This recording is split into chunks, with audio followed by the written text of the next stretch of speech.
The last time that I went out shopping for a pilot's watch, I ended up buying an Oris Big Crown. Well, it was 2 years ago and I have started to get the same itch for a pilot's watch because that's one of my favorites. Time to upgrade, and what better than the IWC's Mark 20 to buy. Here are some mug shots. Oh wait, did we mix it up again? Well, I have a soft corner for IWC watches because of the brand it is, because of the watches they make, and because of the heritage associated with it. But we aren't here to talk about IWC because the buzzword is homage watches. I have seen so many watch brands in the past 5 years trying to penetrate a price sensitive market like India, and that is a good sign because what it has led to is an entourage of homage and micro watch brands. Well, leading the pack of wolves is Addiesdive, which we are going to talk about in detail today. So I am here to debunk a myth that all Chinese watches are compulsorily shitty because a lot of good micro brands in this world are being made in China. And that's what led me to Addiesdive when I wanted to buy a watch under $100 or 10,000 rupees. But the eternal question still remained. Do I trust Addiesdive as a brand and a watch, or should I buy the traditional Casios, Timexes and Titans of this world? With this dilemma in mind, I eventually decided to take the flight with this Addiesdive MY-H2 pilot's watch, which has a water resistance of a dive watch. Confusing, right? Let's check out what the fuss is all about. Well, the design here obviously reeks of IWC's Mark 20. Now, it was imperative and obvious that they haven't spent anything on the design, but rather spent and developed a very solid supply chain to mimic any kind of design they want. That's not necessarily a bad thing, right? So let me summarize the watch for you in 10 points. Now here we have a case size of 39mm with a lug-to-lug width of 49mm and a thickness of 12mm with a weight of only 145 grams, making it very light and super comfortable to wear. Now the case material here is obviously a solid 316L stainless steel, while the case back is screw down in brushed polish finish. The 3 dial colors to choose from here include black, blue and green with a synthetic sapphire crystal with an anti-glare coating. By the way, synthetic sapphire is not the same as sapphire, but it's actually crystallized aluminium dioxide with similar properties, but that's obviously cheaper in price. This comes in a 20mm strap including a leather or a metallic bracelet, while the stitching on the leather is symbolic for a pilot's watch. Now the next thing that you can see here is the movement, which is obviously Seiko's unbranded NS35 movement, which is an automatic self-finding caliber with functions like hacking, date window, power reserve of 40 hours and a 24 jewel setup with a screw down crown. Now why does a pilot homage watch has a water resistance of 200 meters? I fail to understand. So now I know when the next time I want to jump from a plane, which watch I will be wearing. Now immerse yourself into the dial, and at the 12 o'clock position, you will find the signature triangle with 2 dots, which is again a typical mark of a figure. And then you also have the logo underneath the 12 o'clock position in the form of diving goggles with 2 crossed spagons, which is symbolic of their protest against hunting marine life. Then there's Retro C3 Greenlight Lume as usual on all the indices and the hour and the minute hands so that the time is easily visible. Here's a wrist shot for you to figure out how this one looks on your wrist. I have a 7-inch wrist.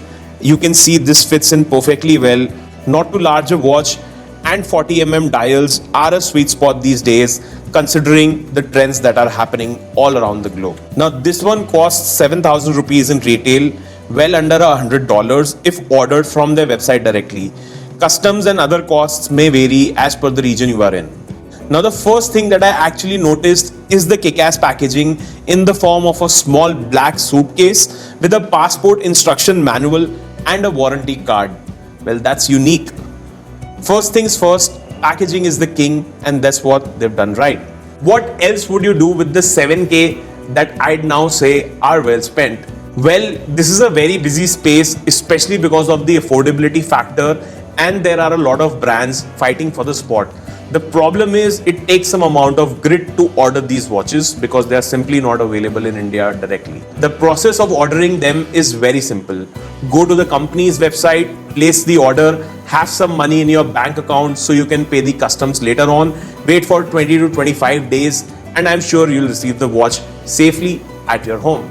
So let me tell you 7 watches that you can buy right now for under 10,000 rupees or $100. The first one in my mind is the Vostok Amphibia, a Russian watch, no homage stuff, no design copies. They have their original designs. Their watches are built like a tank. The only problem is ordering them is not everyone's cup of tea. The second watch in my mind is from the Asian Peninsula, which is the Boderi Voyager, which comes in a titanium case and a pretty solid watch to have at this price point. Boderi has also launched a new model called the Landmaster, which is recently released, and I really liked it as a field watch. The third option in my mind, which is again a pretty solid field watch, is from US, which is called the Bertucci, and the one that I'm talking about is the DX3 Plus. The fourth option in my mind is the steeldive, which is almost like a sister brand of Addiesdive, but mind you, they are not the same companies. Pretty similar designs, pretty similar homage stuff. So if you're looking to buy a cheap watch that looks expensive, steeldive is the way to go. By the way, the company that owns steeldive also owns San Martin watches. For around $100, Timex Q reissue is a very good buy, especially the Pepsi dial that they have. The next one in my list is obviously a Casio if you're looking to buy a sports watch, which is again highly durable. Casios are obviously hard to miss and you should always have one in your collection.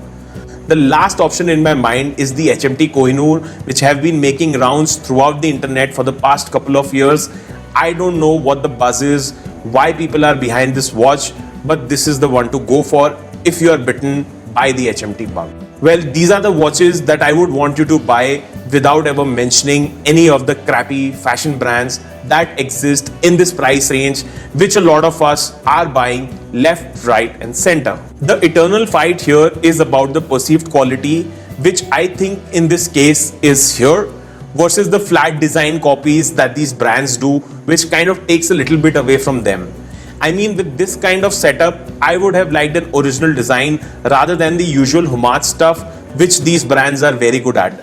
I like this Flieger watch because of its similarity to designs like the Laco and Stowa watches, which are heritage brands but have a very similar design, which leads me to thinking, are they credible too? Well, that's what Addiesdive have done right. They've stuck to the affordability factor with decent designs. Theirs or borrowed, that doesn't matter. And that's for you to choose whether you'd like a homage watch or you like completely original stuff. I've been wearing this watch for almost a month now, trying to decide what kind of a watch it is. Should have I spent more money on buying another watch, or was this good enough? And this one has surprised me. With that being said, are you going to buy a watch under 10,000 rupees from your local retailer, or are you ready to wait for a micro brand or for a homage brand to come to your doorstep? I spent my money, let me go and enjoy my watch. By the way, what are you wearing today?